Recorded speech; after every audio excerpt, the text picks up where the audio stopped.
Yo, yo, yo, Salaam nerds. It's your boy Neebz, aka Watch with Neebz, and I'm here with my boy Jazz. We're about to talk about Miss Marvel. Hey, gotta represent our favorite Pakistani heroine, right? Because the new Miss Marvel poster came out, and it was really, really cool. I don't think if people have seen that. Yes, the Pakistani truck art poster.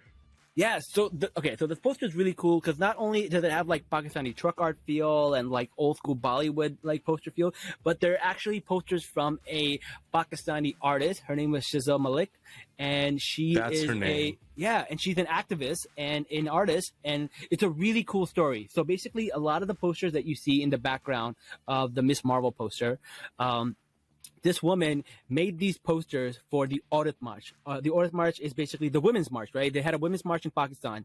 And then obviously there's some toxic men who are like, you don't need a women's march, obviously, right? So they tore all of these. Islam gives women rights 700 years ago or something, right?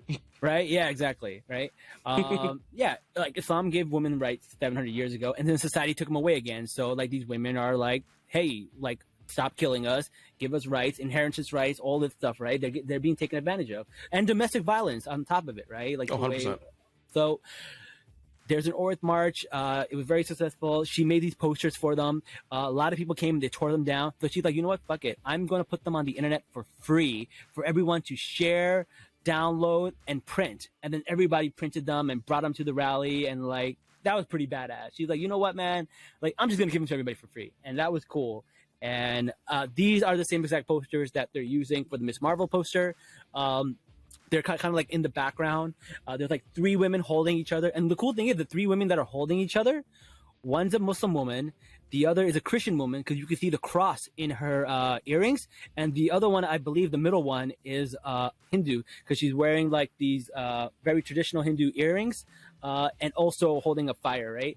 So I feel like it's like a little bit inclusive. It's like adding like, hey, like Pakistan is a Muslim majority country, but we need to respect our religious minorities, right? The Christians, the Hindus, the Sikhs, right? I think that was really cool and really important part that they showed. And putting that in the poster was really nice, man. It was a great touch. I didn't see the posters in the back. It's really cool that you mentioned that. Yeah, I'm about to go really cool. go to this woman's like website or Instagram or whatever and start downloading things and using them as my desktop background. This is awesome. Yeah. Oh my god, this poster would look so nice and like framed and on my wall. Like I like, if the first chance I get, I'm gonna buy this poster. It's so cool. You know what? I'm gonna do that too, man. This is awesome. Yeah. You gotta support these artists that do good work like this. Yeah, for sure, man. The other thing is there were two other women in that poster in the background, and this woman, she also does a lot of commentary on colorism. So she paints like people who are like darker brown skin, and who basically it'll say things like brown is beautiful, right? There's one where a woman is like a dark-skinned brown woman, and she had like a Fair and Lovely tube, and she's like squeezing it all out on the floor, right? So it's really, really cool. And I love that they threw that in there. Colorism, I might even have some commentary in the Miss Marvel show, because Taisha, who marries Amr, who is Kamala's brother, is a black woman. And they mention, you know, anti-blackness, a little bit of colorism in the Muslim community, which is good. You know, it's not one of the things that we are proud of, but it's something that should be shed light on. We should be called out on it, right? We do have it is part of our culture, unfortunately. We have anti-blackness in our culture. We have colorism in our culture, and it's due to colonialism, right? British would give preferences to lighter-skinned Indians and put them on pedestals, and you know.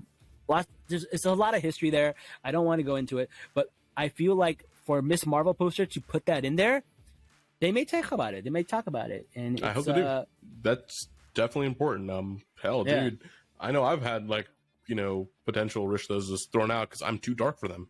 Yeah, I get that too. I don't know if you're like, a lot of people listen to this on the podcast, right? But if you're on the YouTube channel, like if you look at me and you think I'm dark, like, I can't imagine what's going on with some of the other people out there. Like, yeah. That's rough. Where I get it a lot is I'm probably, the problem is like I am Pathan, right? And there are, which are like Afghans, right? They're known to be lighter skin, light eyes.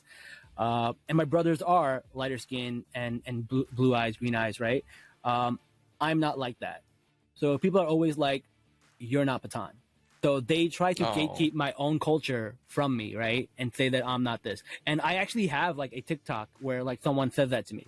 And it's frustrating because like I want to be like, I want to observe this part of my culture because this is a part of my heritage. But like, I don't want to bring attention that I belong to this lineage, because the second I do, somebody questions it. And like, Always. I don't want to live like that. Like, it's annoying.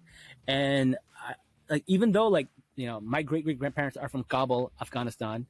But if I say that, people will say I'm lying, even though I have documentations. I have what you call it, like maps, and I have my ancestry. Like, I could prove it, but like, why should I have to, right?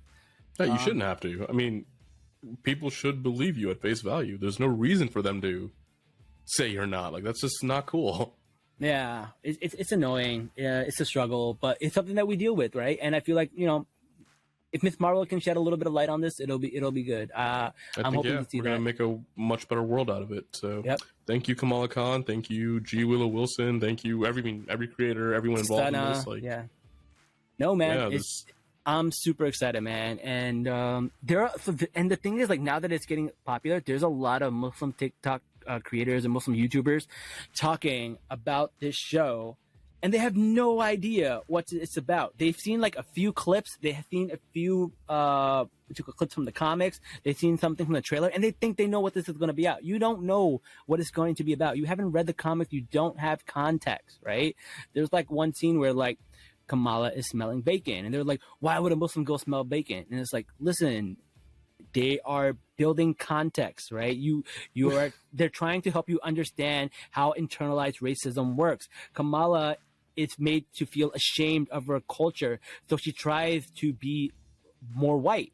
And one thing of being more white is, one, looking like a white woman, which she ends up turning into. The other thing is, like, you know, having bacon. Like, these are things that like white people do, and she wants to feel normal, right? But that's the part that we love about Miss Marvel, because she learns to love herself. She learns that she can be proud to be a Muslim. She can be proud to be a Pakistani. Because if you get a character who's perfectly perfect the whole time, that's boring. Nobody wants to see that. We want to see growth.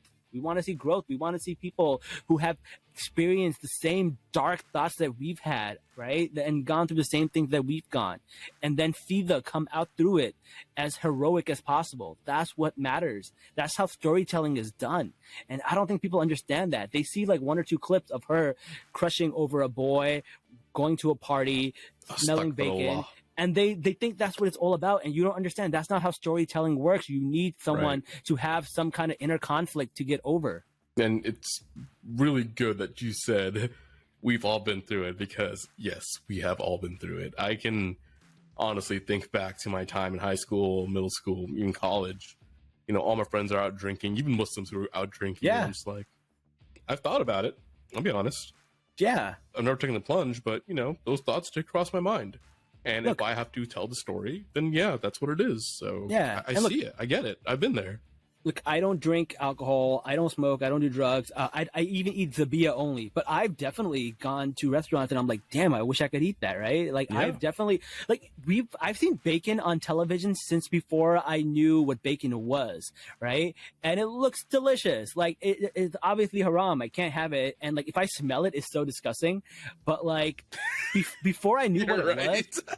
Before I knew what it was, you find the smell disgusting. Yeah, but before I knew what it was, like I see it on TV, and I was brainwashed into thinking it's very normal to like bacon, and I should like bacon. And like, it wasn't until that, like, you know, I grew and learned more about myself, and like, you know, actually smelled it for the first time. I'm like, this is making me nauseous. Like, I can't do it. And like, I've actually had pepperoni once, and like, I threw up because like I went to Portugal, and oh yeah, shout out, if you ever go to Portugal, be very, very careful of the pizza, because they put the pepperoni underneath the cheese. They don't put it on top of the cheese. So like, I had a pizza in Portugal and had pepperoni in it, and it was nasty, and it made me gag. And that's because, like, you know, my body's not built for it. But like, I was brainwashed to think that I would love it. I was brainwashed to think that like bacon looks amazing, and it's not all that. I'm sorry, it's not. Well, I have some good news for you. If you go to like all these meat markets, you can get like halal beef bacon.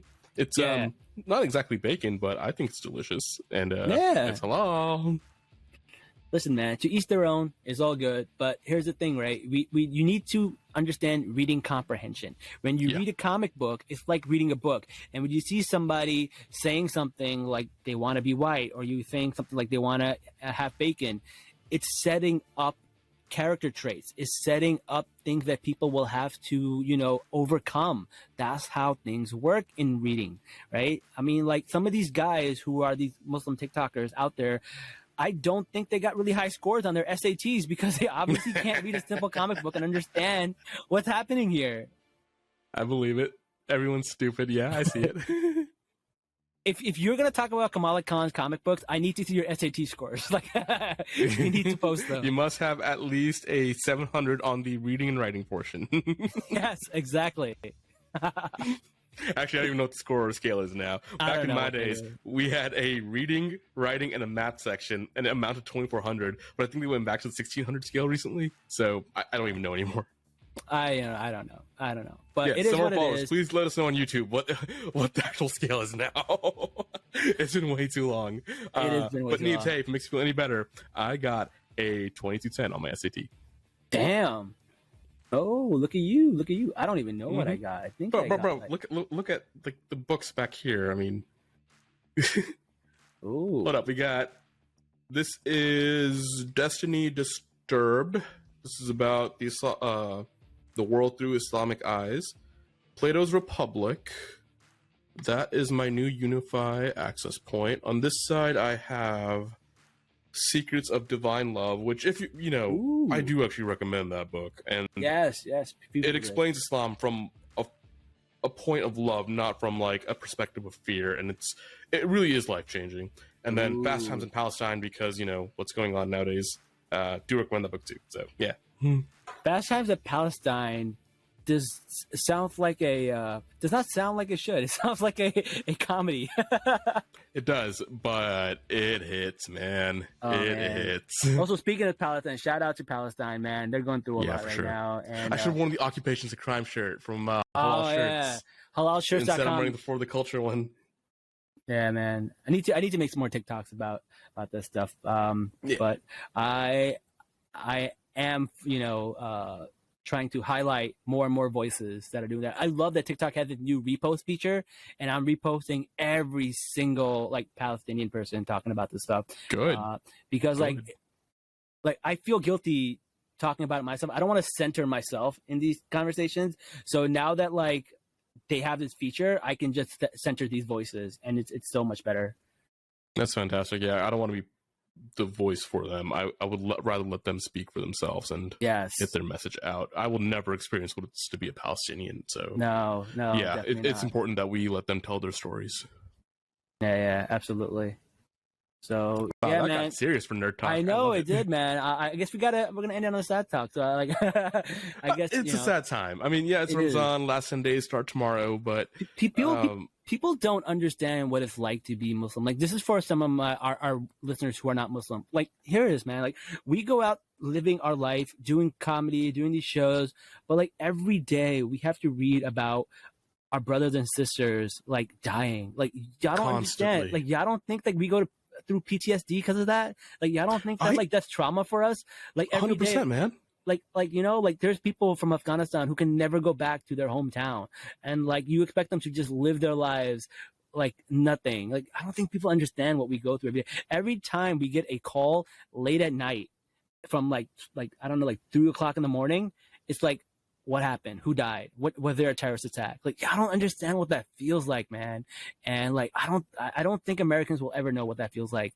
Yeah. Even I remember I was in college and they were doing this thing because this is right when 2014, where Gaza was under attack again at that time, and the Palestinian club at the University of Houston, they're trying to bring light to it. And I remember this guy came up to him and started calling him a terrorist, blah blah blah. And this girl, her name's Lara, she had to explain to them how like someone in her family died. Yeah. And I remember she had like, after the conversation's over, she had like go to the side. I went up, checked on her, and she was kneeling down. And I was going to put my hand on her shoulder. I'm like, are you okay? Like, do you need anything? And she got right back up. And I remember her tear falling onto my hand. And just like that, within an instant, she was back. And I was like, oh my God. Yeah, man. Is this the trauma they're going through? Are they that used to it? Are they that desensitized? Like, no, it's true, man. Shit, I need to do more in my life because I'm not doing enough anymore. The fact that we are called the people that are literally killing us, right? Terrorists have killed more Muslims than they've killed anyone else, right? And we're constantly called that. And like I don't know, man. I don't know. We've gone off topic, but we got a little real. We apologize. I mean, I know we are Muslims. Our podcast is Salaam Nerds, but you know, we can't deny our existence. We cannot deny our emotions. Even like, this is real, man.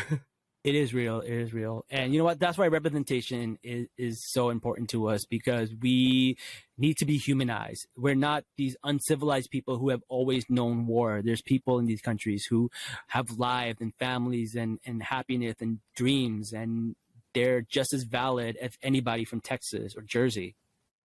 Yeah. Anyways, that's all we got today for you. I am sorry that we're ending on a sad note, but these are things that happen, man. No, I think it's good. Maybe, you know what? Let's use this as an opportunity to call on all of our listeners to go volunteer somewhere, yes, right? Or donate to Palestinian charities that need the help yes. right now, especially in the last 10 nights of Ramadan. Like, this is important. Yes, or just uplift. So, yeah, let's make it a good voices, thing. Let's try to do some good out of this. Actually, yes, yeah, let's do it. Thank you, guys. 100%. All of you out there, please let us know if there are some good like Palestinian charities that, you know, that help them. I know Helping Hand does a lot of good work with them. I know Islamic Relief is fantastic.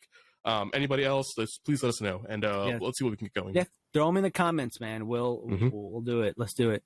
All right. Thank you, guys. Appreciate you guys. Until next time, guys. Salam, nerds. Take care.